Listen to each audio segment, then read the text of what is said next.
ये तो हम सरदार या सादिक साहब से भी पूछेंगे। पाकिस्तान के हवाले से अगर देखा जाए तो अफ़गानिस्तान एक बहुत ही उलझा हुआ मामला बन गया है। पिछली दफ़ा जब तालिबान बसरे इक़्तिदार आए तो पाकिस्तान ने उनकी हुकूमत को तस्लीम किया। सऊदी अरब और यूएई भी हमारे साथ शरीक थे, लेकिन दुनिया ने उसको तस्लीम नहीं किया। हालांकि उन्होंने अमन कायम किया। जो उनके इलाके जिन पर उनका मुकम्मल तसल्लुत था, कब्ज़ा था, वहाँ अफ्यून की और हेरोइन की और पोस्ट की काश्त बिल्कुल ख़त्म कर दी। ज़ीरो पे चले गए 2002 में, 2000 में और 2001 में अक़वाम मुत्तहिदा की रिपोर्टें शाये हो रही थी। आम शहरी के पास असला नहीं था, असला सिर्फ़ हुकूमती एहलकारों के पास था, लेकिन उसको तस्लीम नहीं किया गया। अब वो जो मामला है, अब वो काबिज़ हैं पूरे अफ़गानिस्तान पर। उन्होंने एक ऐसी रिवायत कायम की है जो हमारी तारीख़ में बहुत कम हैं। एक तो फ़तेह मक्का का मौका है, उसके बाद भी बहुत कम मौक़े हैं कि अपने बदतरीन दुश्मनों को भी के लिए भी उन्होंने आम माफ़ी का ऐलान किया हो, और उन लोगों को जिन्होंने उनके बंदे मारे थे, उनको अज़ियतें दी थी अपने दौरे इक़्तिदार में और हर तरह की मुश्किलात खड़ी की थी, उनकी माफ़ी की है। हिजाब और पर्दे के हवाले से नरमी पैदा की, और टीवी चैनल्स के हवाले से, NGOs के हवाले से, गैर मुल्कियों के हवाले से उन्होंने जो मैक्सिमम कर सकते थे अपनी कबायली रिवायात से हट के और अपनी माजी की रिवायत से हट के उन्होंने कर लिया। ठीक। लेकिन ये दिलचस्प बात है कि शिकस्त हुई है अमेरिका को, शिकस्त हुई है अमेरिका के इत्तेहादियों को, फ़तह पाई है बग़ैर खून बहाए, एक मुआहदे के ज़रिए और एक मुस्बत पेशरफ्त के ज़रिए, पुरअमन पेशरफ्त के ज़रिए तालिबान ने। लेकिन शराइत मनवाने की कोशिश हो रही है उस फरीक को जिसको 20 साल की जदोजहद और कुर्बानियों के बाद कामयाबी मिली है जी।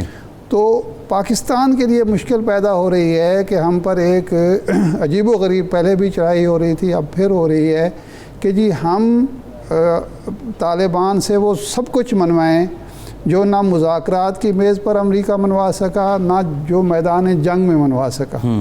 तो इस वजह से पाकिस्तान का किरदार जो है उसमें एक उलझाव इसलिए है, पेचीदगी इसलिए है कि अगर हम तस्लीम करते हैं तब भी हमारे लिए मुश्किलात हैं, अगर हम तस्लीम नहीं करते फौरी तौर पर तब भी हमारे लिए मुश्किलात हैं। हम चीन की तरफ देखें, हम रूस की तरफ देखें, हम अमेरिका की तरफ देखें, हम यूरोप की तरफ देखें, ये अजीब सा मामला है।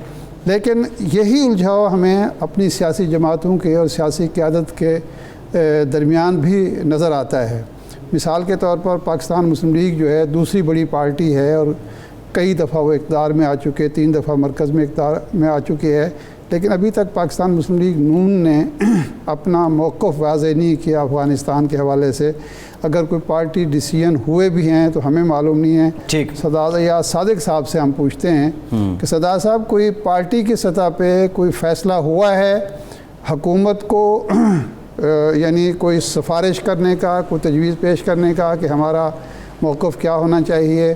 शहबाज शरीफ साहब का एक बयान सिर्फ हमने देखा कि पार्लियामेंट का इजलास बुलाया जाए, लेकिन क्या ये फ़ैसला पार्लियामेंट को करना चाहिए, हुकूमत को अपने तौर पर करना चाहिए, और मुस्लिम लीग की पॉलिसी क्या वज़ह हुई है?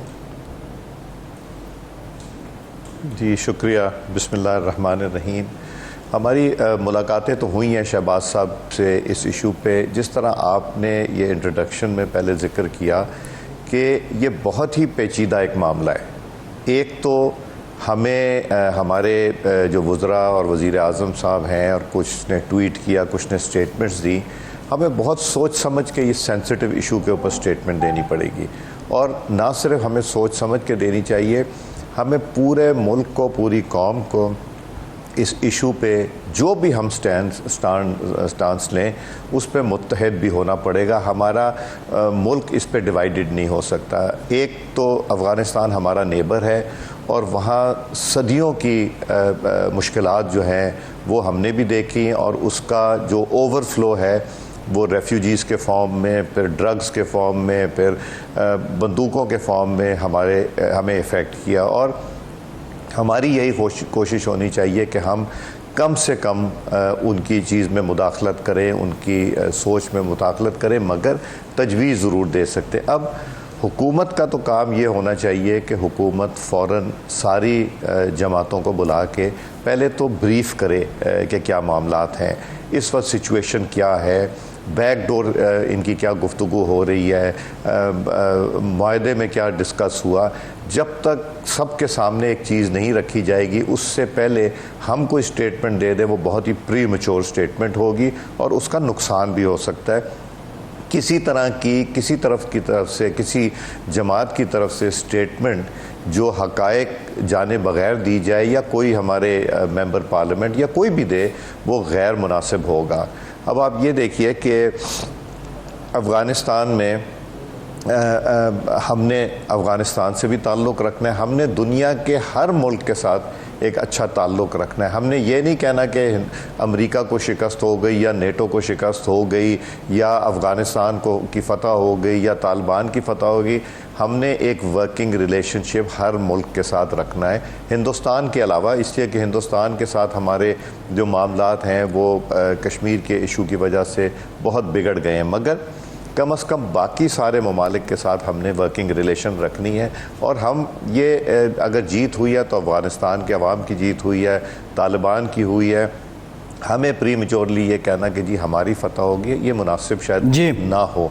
हमें हर मुल्क को एंगेज करना चाहिए और हमें सॉल्यूशंस देने चाहिए। अब वहाँ ज़िक्र क्या हो रहा है जो इमीडिएटली देखें, अच्छी चीज़ ये हुई कि तालिबान ने आके आम माफ़ी का ऐलान किया। छोटे मोटे इंसिडेंसेस तो हो भी जाते हैं, इसलिए कि इतना अभी उनका स्ट्रॉन्ग जो लिंकेज है शायद वो नहीं है। फिर उन्होंने अभी तक आके एक गोली फायर नहीं हुई और एक जान भी नहीं गई, ये भी एक बहुत बड़ी बात है।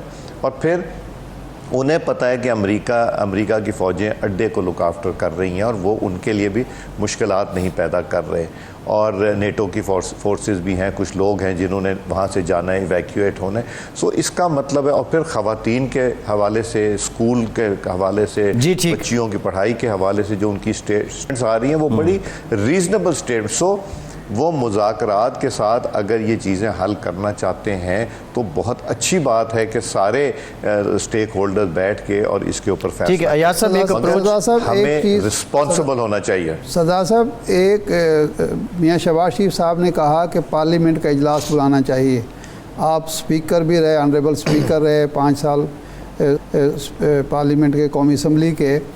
एक दफ़ा मियाँ साहब के दौर में यमन का मामला पार्लियामेंट में आया और उससे बदमज़गी हुई हमारे सऊदी अरब के ताल्लुकात में। आप समझते हैं कि पार्लियामेंट में ये मसला आएगा तो उससे मसला सुलझने की बजाय उलझ भी सकता है? गैर ज़िम्मेदाराना तकरीरें अगर हो गई तो वाकई ये पार्लियामेंट में मसला आना चाहिए?